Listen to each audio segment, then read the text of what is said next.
فرمایا اس نے ایک بار رحمان اور رحیم کہا ہے، میں نے اس کی باپ کی قبر کو نور سے معمور فرما دیا ہے، نور سے بھر دی ہے قبر، برکت سے بھر دی ہے۔ اللہ کرے میرے بیٹے بھی قرآن پڑھے، اللہ کرے میری بیٹیاں بھی قرآن پڑھے، اللہ کرے ہم سب کی اولادیں قرآن پاک پڑھے۔ لیکن نا امام اعظم ابو حنیفہ رمضان میں 61 قرآن پاک پڑھتے تھے۔ کتنے؟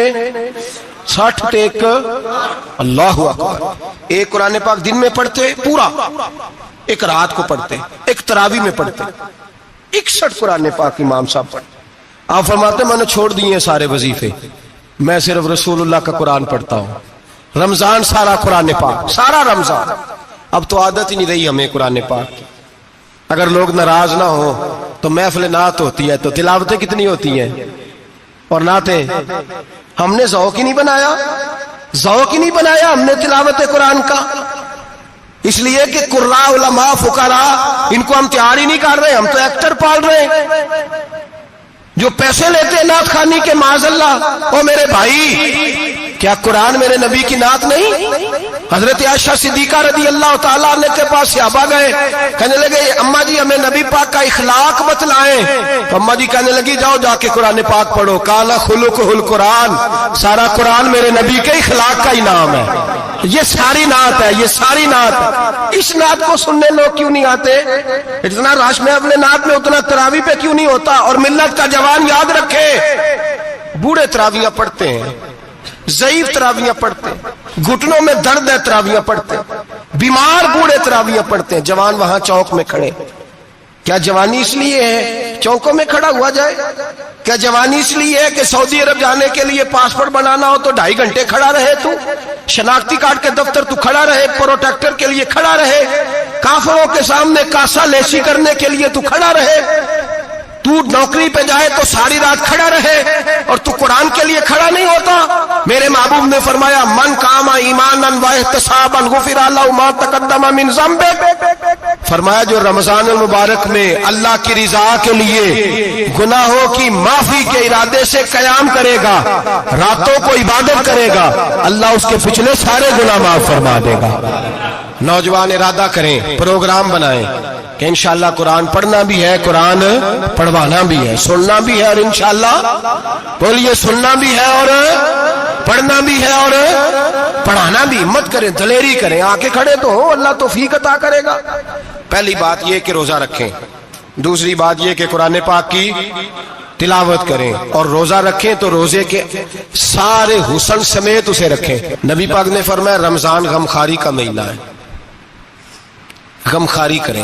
ہمارے زمانے میں 2 قسم کی تکلیفیں ہیں، ایک تو غریب آدمی، اس کا حال یہ ہے کہ وہ مانگتے ہی گزارا کرنا چاہتا ہے، اس نے ہاتھ یوں کر لیا ہے تو اب اس کا یوں ہونے کو تیار نہیں۔ ضرورت اگر کسی آدمی کو کسی دروازے پہ لے جاتی ہے تو برا نہیں، لیکن سوال کا اپنے اوپر دروازہ کھول لینا یہ ٹھیک نہیں۔ فاقہ کشی پیدا کریں، حوصلہ پیدا کریں، تھوڑے پہ گزارا کرنا سیکھیں۔ غریبوں کو بھی اجازت نہیں کہ وہ نکل کھڑے ہوں میدان میں مانگنے کے لیے، ٹولیاں نکلتی ہیں رمضان میں، جتھے نکلتے ہیں خیرات کٹھی کرنے والے۔ بچیں، میرے نبی پاک صلی اللہ علیہ وسلم نے فرمایا جس نے بغیر ضرورت کے سوال کیا، جب قیامت کے دن آئے گا تو اس کے چہرے کے اوپر گوشت نہیں ہوگا، صرف ڈھانچہ ہی ہوگا۔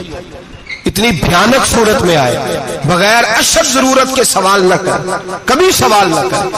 اور امیروں سے گزارش ہے کہ رمضان ہمدردی کا مہینہ ہے، ہمدردی کریں تو سامنے والے کی عزت کا بھی خیال کریں۔ یہ بات درست ہے کہ غریب سیاڑا نہیں ہوتا، اس لیے کہ جس کی جیب میں پیسے نہیں ہوتے بھائی اسے عقل بھی نہیں ہوتی، جس کے گھر کار نہیں ہوتی اسے چلانے کا طریقہ، جس کے گھر اوون نہیں ہوتا اسے چلانے کا طریقہ بھی نہیں آتا، جس کے گھر میں چیزیں ہوتی ہیں اسے چلانا بھی آ جاتا ہے، جدے گھر دانے اودے کملے بھی اس کے سیانے ہو جاتے ہیں۔ تو چودھری صاحب، سیٹھ صاحب، نواب صاحب آٹا تقسیم کرتے ہیں، کھڑے ہو کے فوٹو کھچاتے ہیں، فیس بک پہ دیتے ہیں، اور ایک آٹے کا تھیلا اور 10 اخباروں میں فوٹو۔ اللہ سے ڈریں، رمضان ہمدردی کا مہینہ، ہمدردی کا۔ غریب کو دیں تو اس کی عزت کو رسوا نہ کریں۔ میرے نبی پاک علیہ السلام کے صحابی حضرت عبداللہ ابن عمر رضی اللہ تعالیٰ عنہ ڈھونڈ کے لاتے تھے مسکینوں کو، ڈھونڈ کے، اور جب لاتے تھے تو اپنے دسترخوان پر بٹھا کر اپنے ساتھ افطاری کرایا کرتے تھے. اور پھر فرمایا اللہ تعالیٰ نے لن تنالوا البر حتی تنفقوا مما تحبون، اللہ کے راستے میں وہ چیز دینی ہے جو تمہیں زیادہ پیاری ہو. کون سی چیز جو تمہیں؟ میں تھوڑا سا بے باک ہوں، بعض دوستوں کے ساتھ، سب کے ساتھ نہیں. ایک دوست مدرسے میں گھی دینے آئے ایک دفعہ، تو وہ والا گھی دے گئے جو سب سے سستا تھا. تو میں نے کہا مجھے دیانتداری سے بچائے، آپ یہی کھاتے ہیں گھر میں؟ کہنے لگے نہیں. تو میں نے کہا پھر ہم نے بچے مارنے کے لیے تو نہیں نا رکھے ہوئے، کیا وہ والا گھی اللہ کے راستے میں پیاری چیز دے رہی ہے نا، اس لیے گلے گلے نوٹ لوگ مسجد کے گلے میں ڈال جاتے ہیں، پھٹے ہوئے ڈال جاتے ہیں، کہتے ہیں جوڑ لیں گے مولوی صاحب. اور خدا کے بندے پیاری چیز دینی تھی تو نے، اور تو نے اس کا ترجمہ الٹ کر لیا ہے. سمجھ لیں رمضان المبارک میں کسی غریب کی مدد کرنی ہے تو ساتھ اس کی عزت بھی کرنی ہے. نبی پاک علیہ السلام کے دروازے پر جب سے، یہ جملہ ایک ہے لیکن بڑا قیمتی ہے. صحابہ کہتے ہیں جب ہم دروازہ رسول پہ جاتے تھے خیرات بھی ملتی تھی اور عزت بھی ملتی تھی. خود بھیک دے خود ہی کہیں منگتے کا بھلا ہو، خیرات بھی ملتی تھی اور عزت بھی ملتی تھی. نبی پاک ساتھ عزت بھی دیتے تھے، مسکین کو غریب کو دیں اور خیر خائی کریں. جوتے بیچنے والے جوتوں کے ریٹ سستے کریں، کپڑا بیچنے والے کپڑے کا ریٹ، درزی صاحب بھی ریٹ سستا کریں، دکاندار بھی چیزوں کا ریٹ، حکیم صاحب پیسے کم لیں، ڈاکٹر پیسے کم کریں، حکومت نرخوں میں کمی کرے، اور یہ کام اجتماعی طور پہ کریں. میرے نبی پاک نے فرمایا رمضان غمخواری کا مہینہ ہے، اس میں غمخواری کرنی ہے، دوسرے کا خیال کریں، احسار کریں، قربانی کریں. یہاں ہر چیز کا ریٹ بڑھ جاتا ہے رمضان شریف میں. ہر آدمی کہتا ہے میرا سیزن آ گیا ہے، توجہ بڑھائیں، خیال کریں، غمخواری کا مہینہ ہے. اور پھر آپ لوگوں سے یہ بھی گزارش ہے کہ رمضان المبارک کا جب مہینہ آئے تو جس آدمی کے ساتھ نیکی کرنی ہے وقت پہ کریں. کسی غریب کو پیسے دینے ہیں، کپڑے دینے ہیں تو یکم رمضان کو دیں. میں اکثر دوستوں سے پوچھتا ہوں، میں کہتا ہوں قاری صاحب نو جوڑا کدو دیندے ہو؟ کہندے 27 والے دن. میں کہ مینوں لگ گئی سمجھ، تہاڈی سازش ہے کہ جڑے سواں کے پا نہ لوے. ایویں مولوی چودھری صاحب دے نال دے کپڑے پا لے تے کتے لکھیا ہے اینوں دینا ہے 27. تسی دسو 27 والے دن کو درزی سی کے دیندا ہے؟ انہوں 3 گنا بھی پیسے دئیے تو کہندے جڑے باقی نے انہاں دے نہیں بٹن پہ لگ دے میرے کولوں، کتھوں جوڑا سی کے. تو کس دن دیتے ہو قاری صاحب کو؟ کیا مقصد ہے؟ پہننے کے لیے دے رہے ہو یا اس لیے دے رہے ہو کہ نہ پہن سکے؟ تو بھائی آپ جب کسی کو کوئی چیز دیں گے تو کب دیں گے؟ جب وہ استعمال کر سکے. غریب کو لوگ فطرانہ دینے جاتے ہیں عید سے ایک دن پہلے، تو کیا کرے گا اس کا؟ وہ نہ تو کپڑے خرید سکا نہ روٹی لا سکا. بلکہ میرے حضرت صاحب فرماتے ہیں رمضان سے پہلے دے دو، رمضان کی نیت کر کے رمضان سے 1-2 دن پہلے دے دو، اللہ رمضان جتنا ثواب ہی عطا فرمائے گا. رمضان سے پہلے دو جس کو کچھ ہے دن، قبل از وقت تیاری کرو. اور میرے قبلہ صاحب فرمایا کرتے اپنے کپڑے بعد میں، غریب کے بچوں کے کپڑے پہلے، اپنے گھر کی ضروریات بعد میں، غریبوں کی ضروریات. اس لیے کہ اللہ پاک نے ان کا رزق بھی ہمارے گھر بھیج دیا ہے. ہماری ڈیوٹی لگائی ہے کہ تم نے بانٹنا، بانٹنے والے بنو. اور یہ ذہن بنائے کہ پتہ نہیں کس کا حصہ تھا جو اللہ نے میرے گھر بھیجا. یہ ذہن بنا کے بانٹ. اور جس کو دینے جائیں، ہاں آپ کو اجازت ہے تھوڑا بہت پتہ کرنے کی، لیکن تھوڑا بہت تفتیش کرنے کی اجازت، بال کی کھال اتارنے کی اجازت. میں نے دیکھا ہے لوگ غریبوں کا انٹرویو لیتے ہیں، تیرا تو فلانا کمانے والا نہیں، تیرا تو فلاں بچہ. او بھائی بہت سارے غریب ایسے ہیں، بڑے ہیں جو کمانے کی کوشش کرتے ہیں لیکن ان کا سبب نہیں بنتا. ہاں ہے ایسے لوگ جو سعودی عرب چلے گئے ہیں، کہتے ہیں تیرا تو فلاں باہر نہیں گیا ہے، گیا ہے، لیکن سارے سعودی عرب جانے والے بھی مال کمانے کی طاقت نہیں رکھتے. کئی وہاں بھی بیٹھ کے بیچارے قرضوں میں الجھے ہوئے ہیں، وہاں والوں کے ظلم کا شکار ہے، بہت ساری آزمائشوں میں. تو تفتیش کرتا ہے. میرے امام شافعی کا ایک جملہ اگر آپ کو یاد رہ گیا تو بات بن جائے گی. امام شافعی رحمت اللہ، بلکہ حضرت غوث اعظم جیلانی کے پاس وہ بات آپ کو زیادہ فائدہ دے گی. حضرت غوث اعظم جیلانی کو ان کا ایک مرید سمجھانے لگ گیا، کہنے لگا حضرت جی آپ سب کو دیتے رہتے ہیں، ہر بندہ مستحق نہیں ہوتا، ذرا ٹٹول کے دیا کریں. تو غوث اعظم جیلانی فرمانے لگے بھائی مجھے تو لگتا ہے تو بھی ان چیزوں کا مستحق نہیں تھا جو اللہ نے تجھے عطا کر دی ہے. پہلے تو بتا تو مستحق تھا؟ تجھے اپنی حیثیت اوقات کا پتہ ہے جو اللہ نے تجھے دے دیا؟ طاقت تھی، کوالٹی تھی تیرے اندر، وہ صلاحیت تھی؟ رب نے تو نہیں تیری تفتیش کی کہ تو قابل ہے کہ نہیں؟ تو اللہ کے بندوں کی تفتیش کرتا پڑتا ہے۔ امام شافعی فرمایا کرتے، امام شافعی فرماتے رب تجھے پرکھ کے نہیں دیتا، ٹٹول کے نہیں دیتا، رسوا کر کے نہیں دیتا، تو غریبوں کے ساتھ یہ سارا ظلم کیوں کرتا ہے؟ بس پتہ چل گیا وہ ضرورت مند ہے تو دے، اس لیے کہ اجر تجھے غریب نے نہیں دینا، اجر اللہ نے دینا ہے، اور اللہ اجر عمل پہ نہیں دیتا، اللہ تو نیت پہ اجر عطا فرماتا ہے۔ تو نیت دیکھ تیری کس طرح کی۔ تو میرے بھائی غریب کو دیں قبل از وقت دیں۔ رمضان مبارک میں چوتھا کام، بات آخری اور چوتھا کام سنیں، رمضان میں دین سیکھیں۔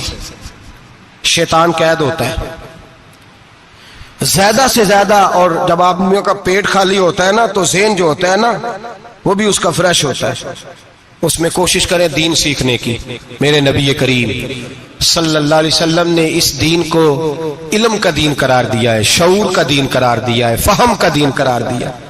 نبی پاک صلی اللہ علیہ وسلم نے فرمایا ایک عبادت کرنے والا عشاء کے بعد کھڑا ہو اور فجر تک نماز پڑھتا رہے، ایک عالم دین عشاء پڑھ کے سو جائے، اٹھ کے فجر پڑھ لے، تو وہ 70 عبادت کرنے والوں کا درجہ زیادہ نہیں، عالم کا درجہ پھر بھی زیادہ ہے، اس عالم دین کا درجہ زیادہ ہے، اس لیے کہ وہ لوگوں کو آگاہی دیتا ہے، شعور بخشتا ہے۔ یہ دین جو ہے یہ، اور نبی پاک صلی اللہ علیہ وسلم نے فرمایا عبادت کرنے والے پر عالم کا درجہ اتنا ہی زیادہ ہے جتنا میرا درجہ اپنے غلاموں پر زیادہ ہے۔ عالم کو حضور نے اتنا بڑا مقام دیا۔ دین سیکھیں، شعور حاصل کریں، یہ فقاہت کا دین ہے، شعور حاصل کرنے کا دین ہے۔ اور نبی پاک صلی اللہ علیہ وسلم نے فرمایا دین کی ایک بات سیکھ لینا 1000 نفل پڑھنے سے زیادہ درجہ رکھتی ہے، دین کی ایک بات سیکھ لینا 1000 جنازے میں شرکت سے زیادہ درجہ رکھتی، دین کی ایک بات سیکھ لینا، میرے نبی پاک صلی اللہ تعالی علیہ وسلم ارشاد فرماتے 1000 مریض کی عیادت کرنے سے زیادہ درجہ رکھتی۔ فرمایا جس نے رات کے ایک لمحے میں دین کی ایک بات سیکھی، اللہ اسے ساری رات عبادت کرنے سے زیادہ ثواب عطا فرمائے گا۔ میرے ارشاد فرمایا کرتے جب سیکھنے والے کو یہ ثواب ملے گا تو بتائیے سکھانے والے کو کتنا ثواب ملے، اسے اللہ کتنا درد۔ رمضان آ رہا ہے، شیطان قید ہے، دین پھیلانے کی کوشش کریں، جد و جہد کریں۔ بڑی نیند آتی ہے فجر پڑھ کے، لیکن اگر کسی کا ارادہ بن جائے کہ دین سیکھنا بھی ہے اور دین بچوں کو، تو پھر کوئی نیند غلبہ۔ ایک مثال ایک عالم نے سمجھائی، کوئی بزرگ تھے درویش عالم، ان کے پاس ایک عورت آئی، کہنے لگی میں بچوں کو سویرے بڑا جگاتی ہوں، بچے جاگتے نہیں نماز کے لیے۔ بڑا عجیب جواب دیا بزرگوں نے، درویش نے، عالم نے، کہنے لگے بی بی کیوں نہیں جاگتے، جگایا کر، بیدار کیا کر، اٹھایا کر۔ کہنے لگی بڑی جدوجہد کرتی ہوں، اٹھتے نہیں، بیدار نہیں ہوتے۔ اللہ والے تھے نا۔ کہنے لگے یہ بتا اگر اس کمرے میں آگ لگ جائے تو پھر بچوں کو کیسے بیدار کرے گی؟ آگ سے بچانے کے لیے کیا کرے گی؟ پھر تو بالوں سے پکڑ بھی گھسیٹنا پڑا تو گھسیٹ کے کمرے سے لاؤں گی، پھر تو چوٹیں لگتی ہیں تو لگ جائے، پھر میں پرواہ نہیں کروں گی۔ آپ فرمانے لگے یوں سمجھ لے جہنم کی آگ جل رہی ہے، اگر تیرے بچے نے نماز نہ پڑھی تو آگ لگ جائے گی، اگر اس نے عبادت نہ کی تو اسے آگ، اب جیسے بھی تجھے اٹھانا پڑتا ہے اٹھا گھسیٹ کے باہر لا، لیکن اس کی نماز قضا۔ نیند بڑی آ رہی ہے سویرے، لیکن اگر دین نہ سیکھا تو مشکل ہو جائے۔ جیسے بھی اپنے آپ کو جگانا چاہیے، ہمت کرنی چاہیے، دلیری کرنی چاہیے۔ ہمیشہ مدحت خیر الانام میں گزرے، دعا ہے یہ عمر درود و سلام میں گزرے۔ آخر دعوا